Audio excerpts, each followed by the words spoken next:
कांग्रेस नेता सलमान खुर्शीद की नई किताब पर छिड़ा विवाद, हिंदुत्व की तुलना जिहादी ग्रुप और बोको हराम से की। सलमान खुर्शीद की किताब सनराइज ओवर अयोध्या का दिल्ली में हुआ विमोचन। किताब में अयोध्या मामले में सुप्रीम कोर्ट के फैसले पर भी खड़े किए सवाल। सलमान खुर्शीद की बुक लॉन्चिंग के दौरान बोले दिग्विजय सिंह, हिंदुत्व और सनातन हिंदू धर्म का कोई लेना देना नहीं। दिग्विजय सिंह ने कहा, हिंदुत्व सिर्फ राजनीतिक इस्तेमाल के लिए बीजेपी और संघ का गढ़ा हुआ शब्द। बुक लॉन्चिंग पर पी चिदम्बरम ने भी अयोध्या विवाद के फैसले पर सवाल उठाया। कहा, आज तक साबित नहीं हुआ कि बाबरी मस्जिद को गिराने का कसूरवार कौन है। अयोध्या पर सुप्रीम कोर्ट के फैसले पर कांग्रेस नेता प्रमोद कृष्णम ने भी उठाए सवाल। कहा, फैसला आस्था को सामने रखकर हुआ, कानून और सबूत के दृष्टिकोण से फैसला नहीं हुआ। बीजेपी आईटी सेल के चीफ अमित मालवीय ने खुर्शीद पर साधा निशाना। कहा, हम उनसे दूसरी उम्मीद भी क्या कर सकते हैं। अमित मालवीय ने कहा, जिन लोगों ने मुस्लिम वोट पाने के लिए भगवा आतंकवाद जैसा नारा गढ़ा, वो कुछ भी कह सकते हैं। बीजेपी नेता कपिल मिश्रा का सलमान खुर्शीद पर हमला। कहा, जिहाद और आईएसआईएस से हिंदुत्व की तुलना एक बेशर्म कोशिश। हामिद अंसारी और सलमान खुर्शीद का सच एक है। सलमान खुर्शीद पर बरसे महंत परमहंस दास। कहा, सलमान खुर्शीद को पार्टी से बाहर निकाले कांग्रेस, खुर्शीद के खिलाफ देशद्रोह का केस दर्ज हो। कासगंज में कस्टडी में अल्ताफ की फांसी लगाने के पुलिस के दावे पर उठे सवाल। प्रियंका गांधी ने कहा, पुलिस कस्टडी में मौत जैसी घटनाओं से साफ है रक्षक भक्षक बन चुके हैं। प्रियंका ने कहा, बीजेपी राज में कानून व्यवस्था चौपट, कोई सुरक्षित नहीं। राहुल गांधी ने अल्ताफ की संदिग्ध मौत पर योगी सरकार पर तंज कसा। क्या उत्तर प्रदेश में मानवाधिकार नाम की कोई चीज बाकी बची है। यूपी के कासगंज में कस्टडी में हुई युवक की मौत पर अखिलेश यादव का ट्वीट, मामले की न्यायिक जांच की मांग की। कासगंज में कस्टडी में हुई मौत पर ओवैसी का हमला। का हत्या पर पर्दा डालने से काम नहीं चलेगा। यूपी की कानून व्यवस्था पर खड़े हुए कई सवाल। कासगंज में पुलिस हिरासत में आरोपी की मौत मामले में बड़ी कार्रवाई। 1 इंस्पेक्टर, 2 सब इंस्पेक्टर, 2 सिपाही सस्पेंड। कासगंज में हिरासत में मौत के मामले में मजिस्ट्रेट जांच की तैयारी। 22 साल के अल्ताफ की पुलिस हिरासत में हुई थी मौत। अल्ताफ पर एक लड़की को भगाने का आरोप था। पूरे मामले में पुलिस ने किया दावा, अल्ताफ ने थाने के टॉयलेट में जाकर लगाई फांसी। इलाके में तनाव को देखते हुए सुरक्षा के पुख्ता इंतजाम। अल्ताफ के पिता चांद मियां का लेटर सामने आया। चिट्ठी में लिखा, बेटे ने डिप्रेशन में आकर लगाई फांसी। पुलिस वाले हॉस्पिटल से ले गए लेकिन बेटे को बचाया नहीं जा सका। अल्ताफ के पिता चांद मियां का बड़ा बयान। कहा, पुलिस की कार्यवाही से पूरा परिवार संतुष्ट। डॉक्टर्स ने बताया अल्ताफ ने लगाई फांसी। यूपी सरकार को सौंपी गई कनाडा में मिली मां अन्नपूर्णा की प्रतिमा। वाराणसी तक निकाली जाएगी 4 दिनों की यात्रा। 15 नवंबर को काशी विश्वनाथ मंदिर में स्थापित की जाएगी मां अन्नपूर्णा की प्रतिमा। पीएम मोदी और सीएम योगी के नेतृत्व में होगी स्थापना। कनाडा से मूर्ति की वापसी पर बोले केंद्रीय मंत्री महेंद्र नाथ पांडे। कहा, मां अन्नपूर्णा का भारत में हुआ फिर आगमन। कल से यूपी के 2 दिन के दौरे पर होंगे गृह मंत्री अमित शाह। वाराणसी में चुनाव की तैयारियों पर करेंगे मंथन। वाराणसी के अलावा आजमगढ़, गोरखपुर और बस्ती भी जाएंगे अमित शाह। 13 नवंबर को बस्ती में सांसद खेल महाकुंभ का उद्घाटन करेंगे। आज मेरठ दौरे पर जाएंगे यूपी के सीएम योगी। टोक्यो पैरा ओलंपिक्स में हिस्सा लेने वाले खिलाड़ियों को करेंगे सम्मानित। आज मुजफ्फरनगर में जनसभा को संबोधित करेंगे अखिलेश यादव। कश्यप समाज के कार्यक्रम में शामिल होंगे। आज यूपी के मुरादाबाद जाएंगे एआईएमआईएम नेता असदुद्दीन ओवैसी। शोषित वंचित समाज सम्मेलन में हिस्सा लेंगे। यूपी में फिर गूंजा जिन्ना का नाम। अखिलेश के सहयोगी ओम प्रकाश राजभर ने कहा, जिन्ना देश के पहले पीएम होते तो बंटवारा नहीं होता। राष्ट्रपति भवन में राज्यपालों और उपराज्यपालों के 51वें सम्मेलन का आयोजन। राष्ट्रपति कोविंद, उपराष्ट्रपति वेंकैया नायडू, पीएम मोदी और गृहमंत्री शाह रहे मौजूद। सम्मेलन में राष्ट्रपति रामनाथ कोविंद ने वैक्सीनेशन अभियान के लिए पीएम मोदी की तारीफ की। कहा, हमारे कोरोना योद्धाओं ने त्याग और निष्ठा के साथ अपना काम किया।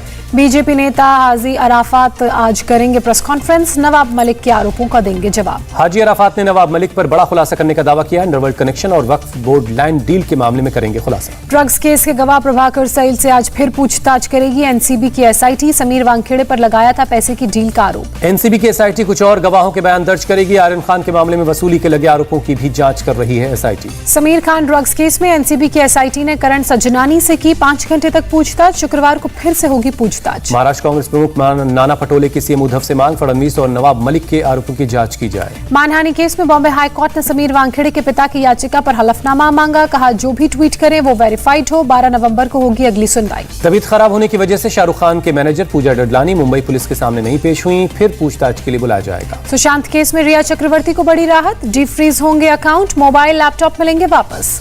15 नवंबर को भोपाल दौरे पर जाएंगे पीएम मोदी। जम्बूरी मैदान में जनजातीय गौरव दिवस महासम्मेलन को संबोधित करेंगे। पुनर्विकसित हबीबगंज रेलवे स्टेशन का लोकार्पण करेंगे। सांसदों को मिलने वाला एमपी लैड्स फंड फिर से बहाल। हर साल सांसदों को मिलेंगे केवल 2 करोड़ रुपए। कॉटन इंडस्ट्री को केंद्र सरकार ने दी बड़ी राहत। 17,409 करोड़ की मदद वाला प्रस्ताव मंजूर हुआ। राजस्थान के सीएम अशोक गहलोत ने दिल्ली में प्रियंका गांधी से मुलाकात की। बैठक में केसी वेणुगोपाल और अजय माकन शामिल रहे। गहलोत की आलाकमान के साथ बैठक पर बोले अजय माकन। राजस्थान के राजनीतिक मुद्दों और आगे के रोडमैप पर लंबी बातचीत हुई। अजय माकन ने कहा, कभी भी हो सकता है मंत्रिमंडल विस्तार। छत्तीसगढ़ के सीएम भूपेश बघेल का सवाल। राफेल डील में भ्रष्टाचार की जांच के लिए जेपीसी क्यों नहीं बना रही है मोदी सरकार। पंजाब में एजी मुद्दे पर पूर्व कांग्रेस अध्यक्ष सुनील जाखड़ ने सीएम चन्नी पर साधा निशाना। चन्नी को समझौता मुख्यमंत्री बताया। पंजाब में भटिंडा से विधायक रुपिंदर कौर ने कांग्रेस ज्वाइन की। मंच पर साथ दिखे सिद्धू और चन्नी। पंजाब में अब additional advocate general Mukesh Beri ने दिया इस्तीफा। चन्नी सरकार को सीनियर वकीलों की स्थिति और उनकी गरिमा कम न करने को कहा। यूपी बीजेपी अध्यक्ष एके शर्मा का चुनावी अभियान जारी। आगरा में रैली में बोले लाखों की इस भीड़ ने 2022 का फैसला आज ही सुना दिया है। एके शर्मा ने युवाओं को तकनीकी शिक्षा आज के समय की जरूरत बताया। इसको लेकर मोदी योगी सरकार के कई बड़े फैसले हुए कहा। 1970 में पूर्वी पाकिस्तान से आए 63 हिंदू बंगाली परिवारों का पुनर्वास करेगी योगी सरकार। कानपुर देहात में पुनर्वास योजना की दी स्वीकृति। हर परिवार को देगी 2 एकड़ जमीन और मकान। श्रीनगर में आतंकवादियों की कायराना हरकत। सुरक्षा बलों पर फेंका हैंड ग्रेनेड। एक पुलिसकर्मी समेत 2 घायल। आतंकियों ने ईदगाह मस्जिद के पास ग्रेनेड फेंका। सीआरपीएफ के बंकर को बनाया था निशाना। दिल्ली के बवाना इलाके में एनकाउंटर। मुठभेड़ के बाद स्पेशल सेल ने राजेश बवानिया गैंग के 3 बदमाशों को पकड़ा। मुठभेड़ के दौरान बदमाश मनबीर को लगी गोली। घायल बदमाश के पास से एक पिस्टल, कुछ जिंदा कारतूस बरामद हुए। गाजियाबाद पुलिस की कार्रवाई। पुलिस मुठभेड़ में 7 गौ तस्कर गिरफ्तार। मौके से 3 हथियार भी गिरफ्तार। नागपुर बस डिपो के 46 कर्मचारियों को किया गया निलंबित। महाराष्ट्र में अब तक कुल 918 कर्मचारी निलंबित किए गए। पिछले 10 दिनों से हड़ताल पर हैं कर्मचारी। भुवनेश्वर में विजिलेंस की टीम ने एक अधिकारी के पास से जब्त किए करीब 15 करोड़ रुपए। आय से अधिक संपत्ति जमा करने के मामले में गिरफ्तार आरोपी। कर्नाटक के हुबली में एक जोड़े ने शादी पर अपनी आंखें दान करने का संकल्प लिया। मैरिज हॉल में नेत्रदान के लिए लगाया गया एक काउंटर। दूल्हे ने साथ देने के लिए परिवार का जताया आभार। कहा, हमारे परिवार वालों ने नेत्रदान के लिए हस्ताक्षर किए। राजस्थान के कोटा में 12वीं की छात्र की चाकू मारकर बेरहमी से हत्या। वीडियो सोशल मीडिया पर वायरल है। छात्र का पड़ोस में रहने वाले युवक से मोबाइल को लेकर हुआ था झगड़ा। पुलिस ने आरोपियों की गिरफ्तारी के लिए गठित की टीम। हरियाणा के सोनीपत में एक महिला रेसलर और उसके भाई की हत्या। कोच पर गोली मारकर हत्या करने का आरोप। वारदात में खिलाड़ी की मां हुई जख्मी। रोहतक पीजीआई में चल रहा है इलाज। हत्या के बाद नाराज गांव वालों ने कुश्ती एकेडमी में लगाई आग। पुलिस को दिया आरोपियों को पकड़ने के लिए 24 घंटे का अल्टीमेटम।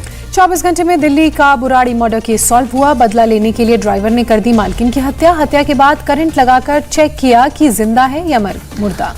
पुलिस के मुताबिक पिंकी ने शादी के बाद ड्राइवर से ले ली थी गाड़ी की चाबी। 3 साल से चला रहा था कार।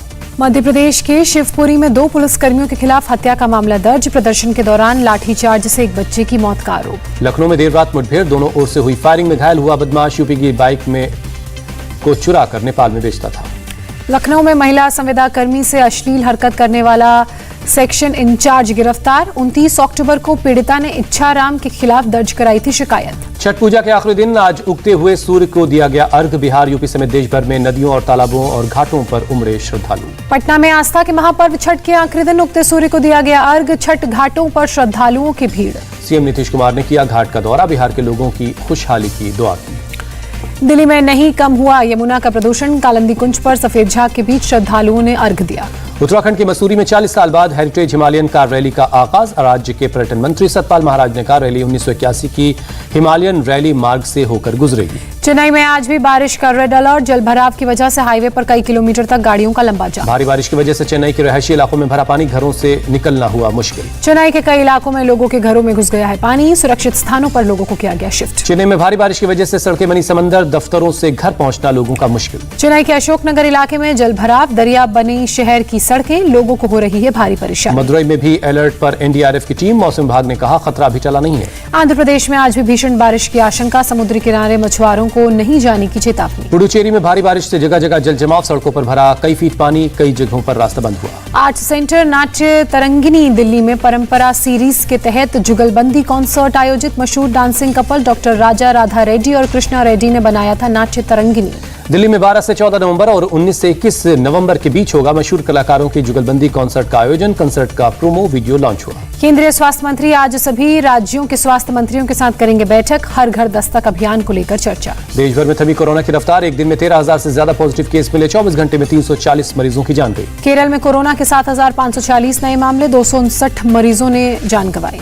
सेंट्रल ऑस्ट्रेलिया में टॉड नदी में आई बाढ़ में फंसे शख्स का रेस्क्यू किया गया। नदी में 6 घंटे तक फंसा रहा था। फिलाडेल्फिया में एक कबाड़ खाने में भीषण आग। धुएं का गुबार आसमान तक फैला। आग बुझाने में घंटों लगे। उत्तर पूर्व चीन में बर्फीले तूफान से 1 की मौत। हजारों प्रभावित। यातायात पर पड़ा असर। स्कूल बंद किए गए। इंडिया टीवी हर वक्त हर जगह डाउनलोड करने के लिए सर्च करें India TV news Google play store या ऐप स्टोर पर।